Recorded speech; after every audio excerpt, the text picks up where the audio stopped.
আল্লাহ রাসূল সাল্লাল্লাহু আলাইহি ওয়াসাল্লাম একবার ওয়াজ করতেছেন, সহিহ বুখারীর বর্ণনা।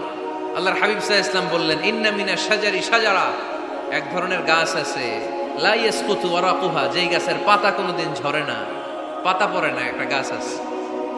মাসালুহা কামাসালিল মুসলিম, এই পাতার দৃষ্টান্ত মুসলিমের দৃষ্টান্ত একই। হাদিসুনি মা হিয়া, দেখি তো কোন সাহাবী বলতে পারে এটা কোন গাছ। আল্লাহর হাবিব বললেন, এমন একটা গাছ আছে যেই গাছের কোনো পাতা ঝরে না। এই পাতার দৃষ্টান্ত, গাছের দৃষ্টান্ত, মুমিনের দৃষ্টান্ত একরকম। ফাহাদিসুনি মা হিয়া, কে আছো বলতে পারো এটা কোন গাছ? কেউ পারে না। সাহাবারা মনে করছে এটা মরুভূমির কোন একটা গাছ হবে। কেউ বাড়ির পাশে যে খেজুর গাছ আছে এটা খেয়াল করে নাই, সবাই চলে গেছে অন্য গাছের দিকে। ক্যাকটাস, গুলমলতা, মরুভূমির রেয়ার যে গাছগুলো আছে, দুর্লভ দুষ্প্রাপ্য গাছগুলো, তারা এক একজন একটার পর নাম বলতে আরম্ভ করলো। আল্লাহ রাসূল সাল্লাল্লাহু আলাইহি ওয়াসাল্লাম বললেন হয় নাই, একজন বলে একটা, আল্লাহর হাবিব বললেন হয় নাই। সবশেষে কেউ যখন পারে না, আল্লাহ রাসূল সাল্লাল্লাহু আলাইহি ওয়াসাল্লাম বললেন, ইন্নাহা নাখলা, এটা খেজুর গাছ। এটা কি গাছ? সবাই বলেন কি গাছ? খেজুর গাছ। কেউ পারে নাই।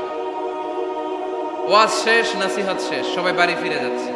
সাইয়েদনা ওমর ফারুক রাদিয়াল্লাহু তাআলা আনহু উনি ওনার ছেলে আব্দুল্লাহ ইবনে ওমরকে নিয়ে যাচ্ছে। আব্দুল্লাহ ইবনে ওমর হঠাৎ করে বললেন, আব্বা, আল্লাহ রাসূল যখন জিজ্ঞেস করেছিল এটা কোন গাছ, আমি কিন্তু জানতাম এটা খেজুর গাছ, আমি কিন্তু জানতাম। ওমর ফারুক বললেন, বলো নাই কেন? আব্দুল্লাহ ইবনে ওমর বলেন, আব্বা, আপনি পারেন না, আমার চাচা আবু বকর পারে না, মুরব্বী সাহাবারা কেউ পারে না, আমি মাঝখান দিয়ে কেমনে বেয়াদবি করি? সুবহানাল্লাহ পড়বেন না? ওমরে ফারুক বললেন, বলো কি? তুমি যদি আজকে বিশ্বনবীর সামনে উত্তরটা দিতে পারতা, আমার ছেলে উত্তর দিতে পেরেছে, এটা জেনে আমার বুকটা এত বড় হয়ে যেত।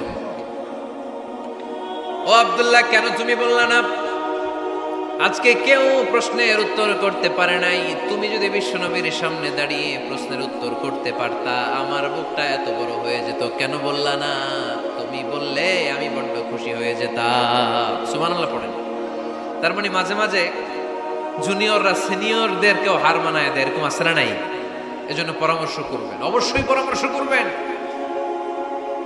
সাইয়েদনা ওমর ফারুক যখন খলিফা, তিনি মুরব্বীদের মিটিং এ একটা ছোট্ট বাচ্চাকে রাখতেন, অল্প বয়স্ক এক সাহাবী। ওই সাহাবীর নাম আব্দুল্লাহ ইবনে আব্বাস রাদিয়াল্লাহু তাআলা।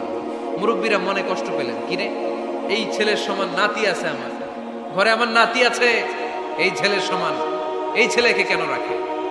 ওমর ফারুক বললেন, একদিন দেখাই দিব আপনাদেরকে কেন রাখি।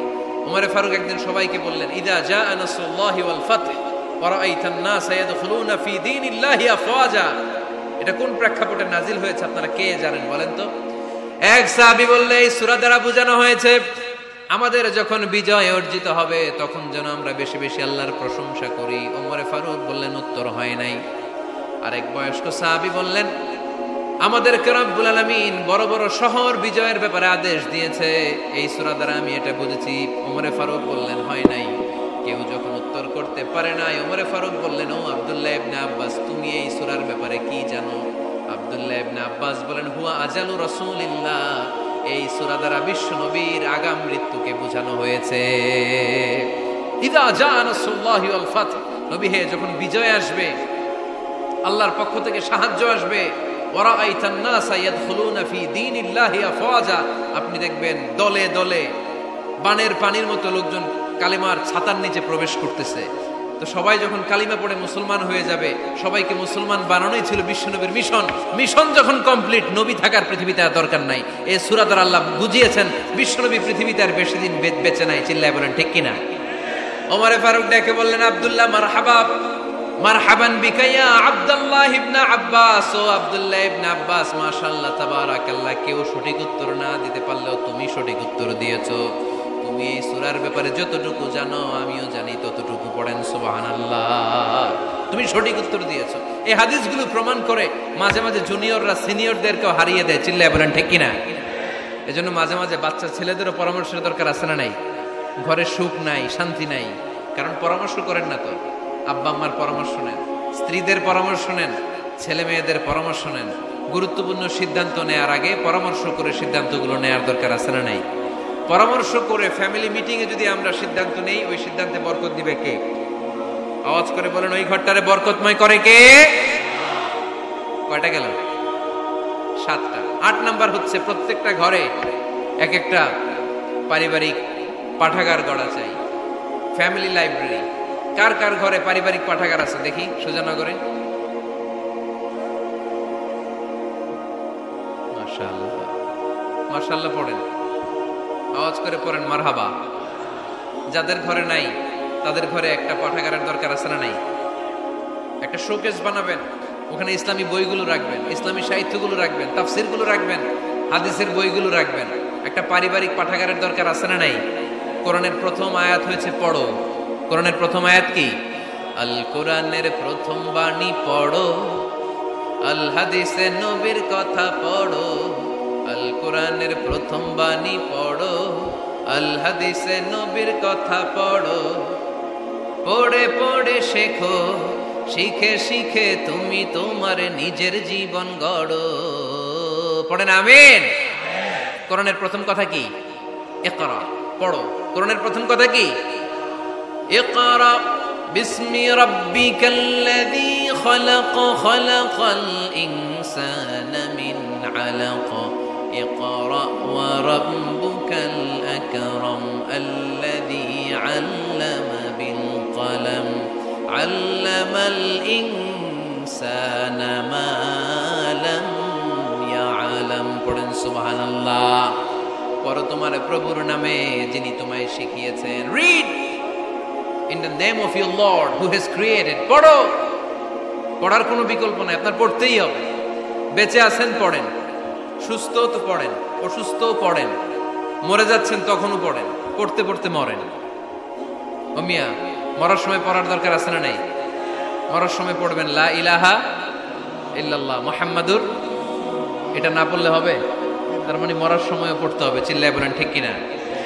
তাহলে সুখী, সমৃদ্ধ, আলোকিত একটা পরিবার গড়ার ৮ নম্বর পয়েন্ট হচ্ছে একটা ফ্যামিলি লাইব্রেরি। প্রত্যেকটা ঘরে শান্ত যেন নেই, যে আমাদের প্রত্যেকের ঘরে আমরা যেন ছোট্ট করে একটা পাঠাগার বানাই।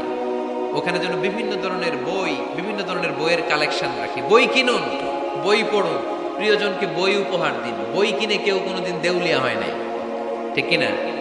পড়তে রাজি আছেন তো? এই যে কোরআনের বঙ্গানুবাদ পাওয়া যায় না এখন, কথা বলেন। স্মার্টফোন আছে কার কার দেখি? হ্যাঁ, কারা কারা স্মার্ট দেখি? হাজার হাজার স্মার্ট, মাশাআল্লাহ। এই স্মার্টফোনের ভেতরে আল কোরআন নামে বাংলায় কোরআনের একটা অ্যাপস পাওয়া যায়, কথা বলেন। পাওয়া যায় কি যায় না? আজকে থেকে এই অ্যাপসটা ডাউনলোড করে প্রতিদিন 1 আয়াত, 2 আয়াত, 3 আয়াত করে পড়া শুরু করে দেন। বাঁচতে হলে পড়তে হবে, বাঁচতে হলে জানতে হবে, ঠিক কিনা? এই স্লোগান আমাদেরকে শিখায়। এই স্লোগান তো আল্লাহ, এই স্লোগান দিয়েই তো আল্লাহ কোরআন শুরু করছে। ইকরা বিসমি রাব্বিকাল্লাযী খালাক। বাঁচতে হলে জানতে হবে, বাঁচতে হলে পড়তে হবে, পড়ার কোনো বিকল্প নাই। আওয়াজ করে বলেন ঠিক কিনা? সুজানগরের রায়েরা, মোবাইলের অ্যাপসের ভেতরে আমরা কোরআন রাখতে রাজি আছি তো সবাই? হাদিসের অ্যাপস ডাউনলোড করতে রাজি আছি তো? বাস রাজি আছি, ডাউনলোড করে রেখে দেবো, আর কেউ পড়বো না নাকি? হ্যাঁ, প্রতিদিন একটা আয়াত হলেও যেন আমরা পড়ি। আল্লাহ যা বলা দরকার সব বলে দিয়ে গেছে, নতুন করে আর কিছু বলবে না। আমরা যেন পড়াশোনা করি, আমরা যেন একটা পাঠাগার বানাই। আবারও কখনো আসার সুযোগ হইলে আমি জিজ্ঞেস করবো, যদি আমার মনে থাকে, যে আপনাদের পাঠাগার আছে কার কার ঘরে। সেদিন সবার হাত তুলতে হবে। এমনি পারা যাবে তো? আল্লাহ তুমি তৌফিক দাও। এজন্য একা একা সিদ্ধান্ত নেবেন না, নারীদের কাছ থেকেও পরামর্শ নেবেন। আল্লাহর হাবিব সাল্লাল্লাহু আলাইহি ওয়াসাল্লাম নারীদের পরামর্শের গুরুত্ব দিয়েছেন। মাঝে মাঝে জুনিয়রদের পরামর্শ নিতে হয়, ছোট্ট বাচ্চাদের পরামর্শ নিতে হয়। ছোট্ট বাচ্চাদেরকে বোকা মনে করবেন না, ছোট্ট ছেলে মেয়েদেরকে বোকা ভাববেন না, ওদের মাথায় বুদ্ধি আছে। মাঝে মাঝে জুনিয়ররা সিনিয়রদেরকে হারায় দেয়, আছে না নাই? আল্লাহর হাবিব সাল্লাল্লাহু আলাইহি ওয়াসাল্লামের একটা বৈশিষ্ট্য ছিল, তিনি কিছু খেলে খাওয়ার পরে বন্টন করলে কোন দিক দিয়ে করতেন?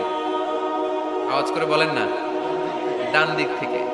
একবার তিনি দুধ খেলেন, দুধ খেয়ে বন্টন করবেন, কিন্তু ডান দিকে দাঁড়িয়ে ছিল একটা ছোট্ট ছেলে, আর বাঁ দিকে মুরব্বী সাহাবারা। আল্লাহর হাবিব সাল্লাল্লাহু আলাইহি ওয়াসাল্লাম এই ছোট্ট ছেলের কাছ থেকে অনুমতি চাইলেন। তার মানে ছোট্টদেরও পরামর্শের দরকার আছে না নাই? আল্লাহর হাবিব বললেন, আতাআযানু লি আন উ'তিয়া হাউলা। আমার স্বভাব হলো খাবার বন্টনের সময় ডান দিক থেকে করি, কিন্তু এখন ডান দিকে তুমি ছোট্ট মানুষ, বাম দিকে বয়স্ক সাহাবারা। তুমি যদি অনুমতি দাও, তোমার আগে বয়স্ক সাহাবাদেরকে দিয়ে আমি খাবার বিতরণ করতে চাই। ছোট্ট ছেলেটা বলল, ইয়া রাসূলুল্লাহ লা উসিরু বিনাসিবি মিনকা হাদান, আপনার এই বরকতের জিনিস আমি অন্য কাউরে দিতে চাই না, আমার ভাগেরটা আমি আগে খাইতে চাই, যেহেতু হিসাবে আমি পাই আমারে আগে দেন, আমি দিব না। সুবহানাল্লাহ পড়েন। সে যেহেতু রাজি হয় নাই, আল্লাহ রাসূল সাল্লাল্লাহু আলাইহি ওয়াসাল্লাম